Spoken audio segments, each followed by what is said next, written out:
Untuk mengetahui kondisi keamanan terkini dan warga negara Indonesia yang berada di sana, yaitu di Ekuador, pasca penembakan calon presiden Ekuador, kita sudah terhubung dengan Pak Agung Kurniadi, selaku Duta Besar LBBP Republik Indonesia untuk Ekuador. Selamat malam Pak Agung, terima kasih telah bergabung bersama kami dalam CNN Indonesia The World Tonight. Selamat malam, Bonika, waktu Jakarta. Selamat pagi, waktu Quito. Baik, Pak Agung, kita telah mengetahui bersama informasi terkait dengan penembakan Capres ini menghebohkan dunia, termasuk juga di Indonesia. Dan informasi terakhir yang kita ketahui bahwa pelakunya sudah ditangkap. Tapi sebenarnya, apakah sudah diketahui juga, Pak, siapa penembak ini dan apa alasannya melakukan aksi ini? Betul, apa yang disampaikan oleh Bu Monika memang demikian adanya. Kasus penembakan ini sungguh mengejutkan nasional dan juga internasional karena memang begitu brutal dan kita bisa menyaksikan melalui rekaman yang viral. Nah, mengenai pertanyaan mengapa dan siapa yang ditembak, ini merupakan pekerjaan besar yang sedang ditangani oleh pihak berwajib di Ekuador. Seperti yang kita ikuti bersama bahwa pelaku penembakan memang sudah tertangkap, tapi kemudian dia menghembuskan napas terakhir ketika dibawa di pengamanan. Jadi tampaknya pelaku penembak adalah berdasarkan apa yang kami ikuti dan kami follow up dari pemberitaan, salah seorang dari 9 yang terluka pada saat penembakan. Jadi pelaku penembakan sudah tewas, Bu Monika. Baik, Pak Agung, pasca penembakan tersebut, lalu seperti apa kondisi keamanan di Ekuador saat ini? Apalagi Presiden Ekuador langsung mendeklarasikan status darurat selama 60 hari, mulai 10 Agustus kemarin waktu Ekuador, Pak. Sekarang adalah hari kedua pasca diberlakukannya estado eksepsional. Kalau diterjemahkan status khusus, tapi mungkin lebih mudah kita artikan sebagai kondisi darurat.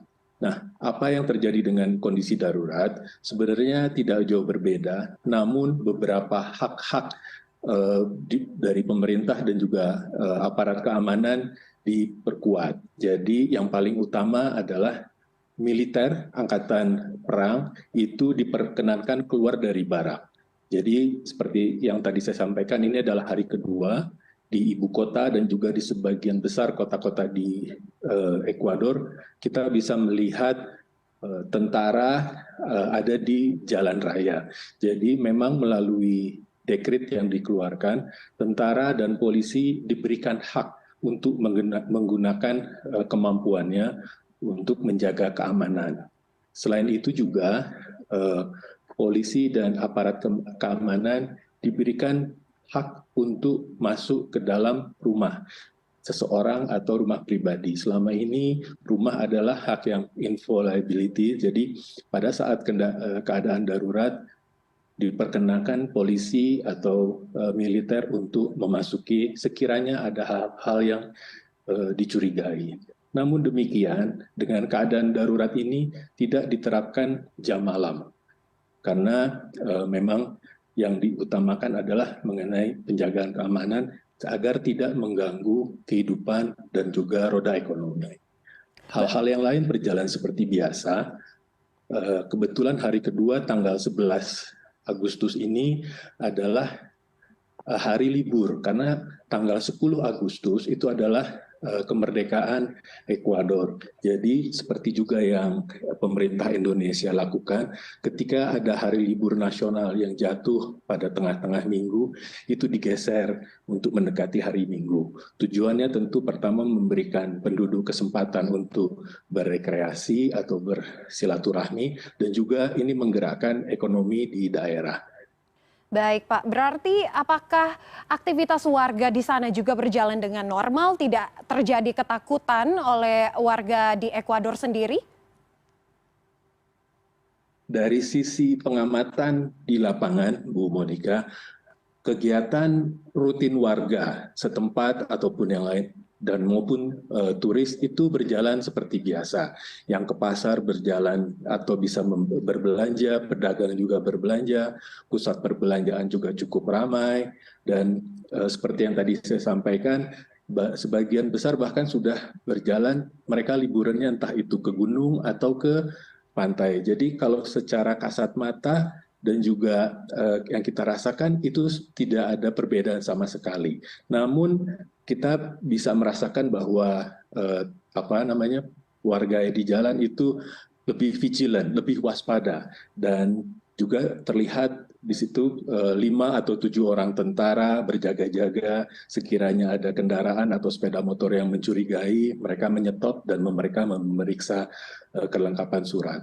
Kira-kira seperti itu gambaran saat ini. Pak Agung, termasuk juga warga negara Indonesia di Ekuador, apakah keamanannya juga terjamin? Apakah mungkin KBRI mengecek warga negara Indonesia yang ada di Ekuador?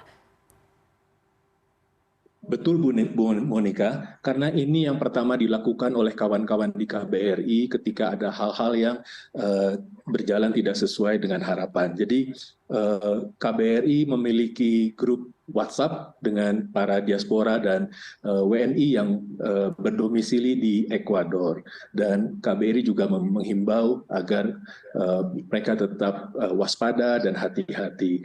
Dan dapat kami laporkan bahwa alhamdulillah mereka semua dalam keadaan baik dan sehat, dan bahkan Bu Monika, mereka antusias untuk ikut acara dan upacara 17 Agustus yang akan dilaksanakan di Quito. Karena sebagian dari warga negara Indonesia yang di Ekuador itu tinggal menyebar, tidak hanya di kota-kota besar, tapi juga bahkan ada di pelosok wilayah di Amazon atau di Pulau Muesni di ujung barat dari Ekuador yang berbatasan dengan Laut Pasifik. Jadi alhamdulillah mereka semua dalam keadaan baik, Ibu. Baik, senang sekali kami mendengarkan informasi tersebut. Antusias ya Pak, warga di sana, warga negara Indonesia di sana untuk 17 Agustus nanti. Tapi Pak, kembali lagi terkait dengan keamanan di Ekuador sendiri. Status darurat 60 hari di Ekuador ini telah ditetapkan, tapi juga pemilu akan tetap digelar pada 20 Agustus mendatang. Bagaimana pemerintah di Ekuador sendiri ini bisa menjamin keamanan pada saat 20 Agustus nanti? Betul, ini adalah taruhan besar karena kepala negara Presiden Guillermo Lasso ketika menyampaikan kepada publik Ekuador, mereka menilai penembakan ini adalah sebagian kecil dari rangkaian upaya menggagalkan atau mensabotase pemilu.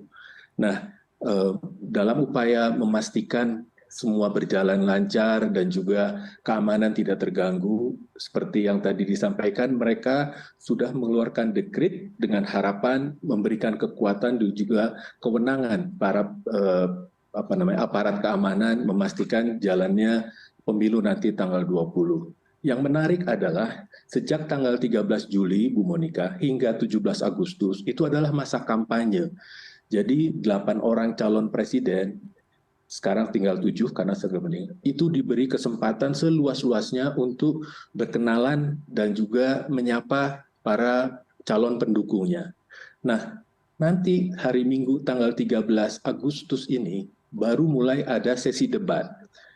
Berjalan demikian sehingga nanti pada tanggal 17 Agustus itu berhenti, diberi kesempatan masyarakat untuk merenungkan dan memastikan siapa pilihannya.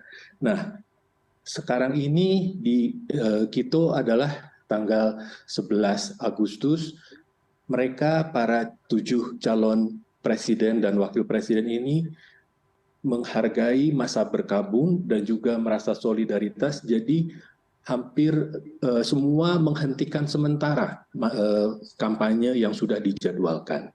Jadi masyarakat dan juga penduduk Ekuador masih mencoba melihat mana yang nanti akan mereka pilih. Mulai nanti hari Minggu mereka akan mengikuti debat yang akan dicanangkan. Nah, dengan keadaan yang seperti ini diharapkan perlahan-lahan kondisi mulai kondusif dan tentu saja dari pihak pemerintah berusaha untuk memastikan jalan pemilu dengan lancar. Baik Pak Agung, situasi di Ekuador pasca penembakan kondusif dan juga pemerintah telah menetapkan atau menambah petugas-petugas militer di jalanan untuk menjaga keamanan tersebut. Dan kita berharap tentunya situasi kondusif ini terus berlangsung hingga pada saat pemilu 20 Agustus nanti. Dan kami juga berharap Pak WNI di sana dan termasuk juga Pak Agung di sana tetap aman dan tetap jaga keselamatan Anda. Terima kasih Pak Agung Kurniadi selaku Duta Besar LBBP Republik Indonesia untuk Ekuador telah bergabung bersama kami di CNN.